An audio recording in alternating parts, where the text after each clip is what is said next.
Here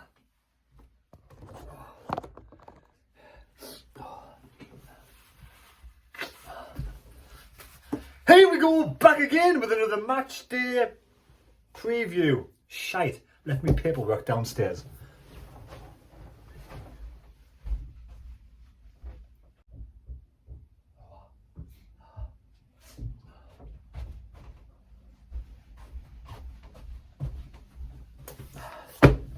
Sorry about that. Well prepared, eh? Preparing to fail is failing to prepare. Failing to prepare is preparing to fail. I'll get there eventually. Right, so Sunderland do move on to Saturday, 12:30 kick-off, and we welcome Watford FC up to the Stadium of Light for the midday kick-off of the courtesy of Sky Sports. And after yesterday's Burnley won 1-0 against Oxford, a fluky own goal against Watford. These teams who get fluky own goals, I tell you what, the look of the draw, isn't it? Unbelievable. Some teams, unbelievable. Right, anyway, the Hornets, welcome up to the Stadium of Light. Hopefully their fans have a safe journey up to the Stadium of Light and a safe journey home, but hopefully with no points as we get revenge from the defeat at Watford, of course. Yes, at Watford. And the name of the ground, Vicarage Road, of course. That's it. The Hornets, 1881. It's when they were founded, formed in formation of 144. That's how many years they've been alive. Been going for 144 years, of course. I talk shite sometimes. 22,000 plus fans get in at the ground. Gino Pozza is, I wonder if they're saying, oh, Gino is the owner. Tom Cleverley is the head coach for now. There was reports of him being under pressure.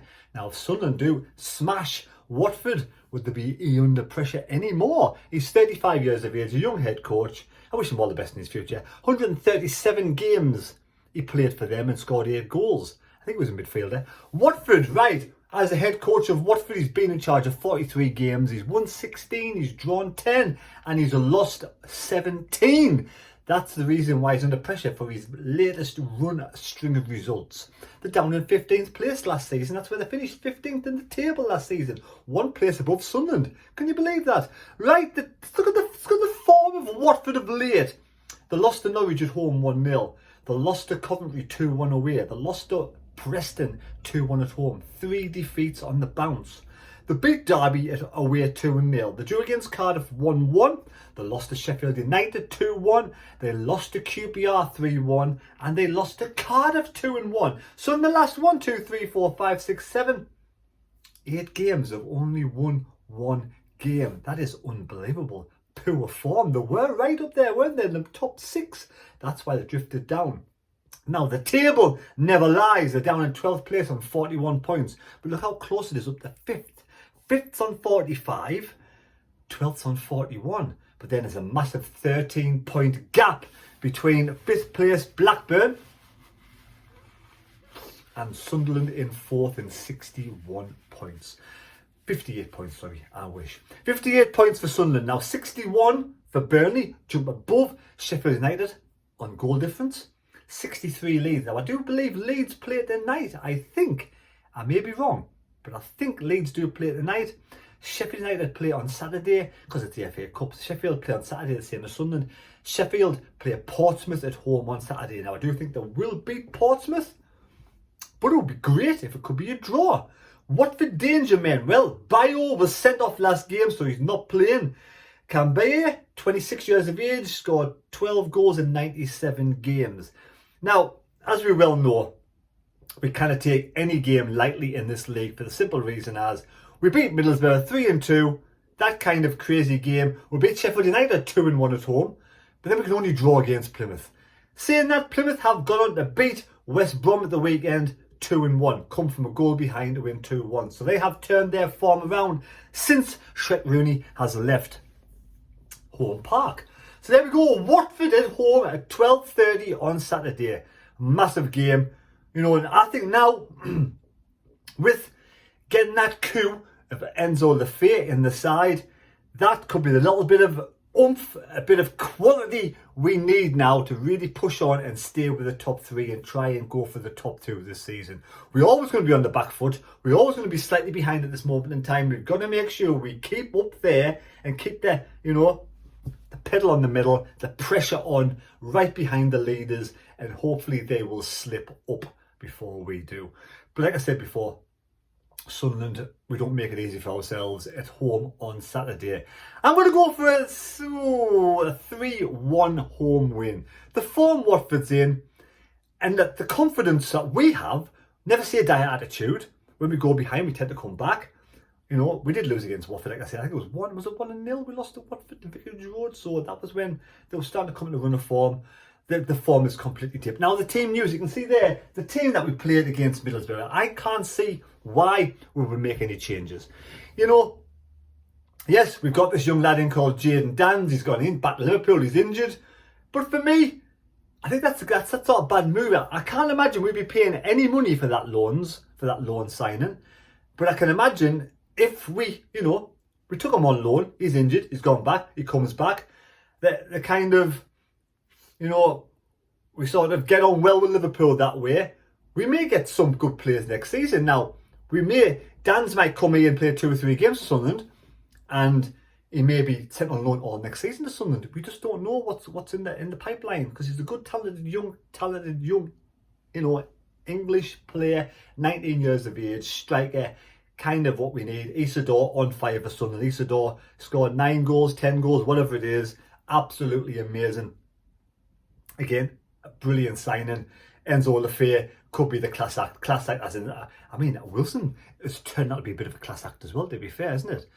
Barring the odd penalty miss. Apart from that, I think he's class.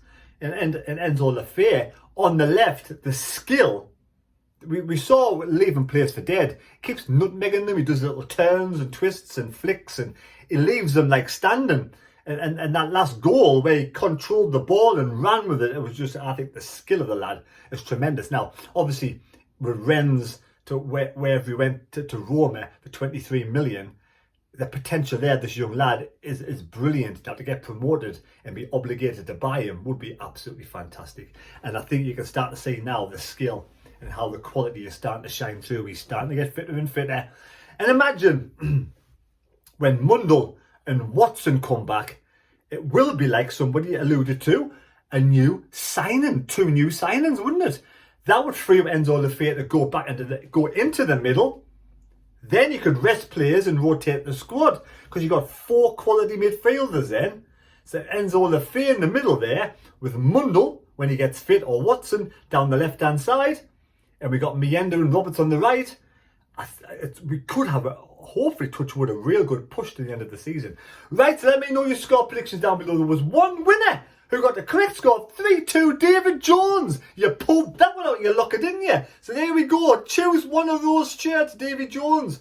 And the email address I'll leave down in the comments when you leave us a little note, message or whatever, and you get in contact with us, and we'll put one of them into the post for you. I don't think there'll be any changes in the team. And I don't think really there should be. We've got to make sure. Would you change it to go 4-4-2 at home and try and, really go for Watford? Or would you leave it the way it was and saw how we were playing the other day with Lafay and Isidor and try and break them down? Would you change Luke 19? Now, he's coming for a lot of stick. And yes, he is liable to a big mistake. He's not, a centre-back by trade. He's come there by hook or by crook. He's doing a good, don't get me wrong, right? I'm not here to slag him off or put him down. He's done a good job. He makes the odd mistake, and the mistakes tend to cause, a bit of issue. Lets goals in every now and again through the mistakes. But he does save us as well. Puts his body on the line, gives 110%. Does his clearances is amazing. Attitude's fantastic. But is it time to bring Ballard in now? Ballard alongside Mepham, 2 centre-backs with Luke 19 on the bench. Just change something. Is that the only change you would make? Luke 19 on the bench, Ballard in a centre-back, and maybe that could be the way forward. Let me know your thoughts down below on that one.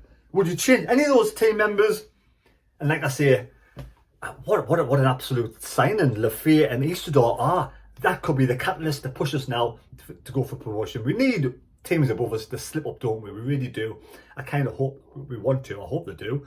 But we've got to make sure we take care of business. We've got to get in there on Saturday and not take Watford lightly. They're in the dip of form. They're still a good side. Got some quality players in that side. It's going to be a difficult game. Like every game in the Championship is difficult. You've got to get in there with the mindset of trying to win every single game and not play defensive if we go in front. Let's get a good home win. Been a couple of games since we had a good home win. I want a good home win. Like I said, Watford, be no pushover. I wish them all the best for the rest of the season. I'm going 3-1 to Sunderland, and I'm going to Isidor score again. What a talent. That guy is an absolute star. Right, thank you for watching. Subscribe to the channel. Take care. God bless me. God go with you. Give us a thumbs up. Let me know your thoughts down below. Score predictions. Get in touch with Davy Jones. And what's your team selection for Saturday? Cheers, folks. Take care. We'll see you later.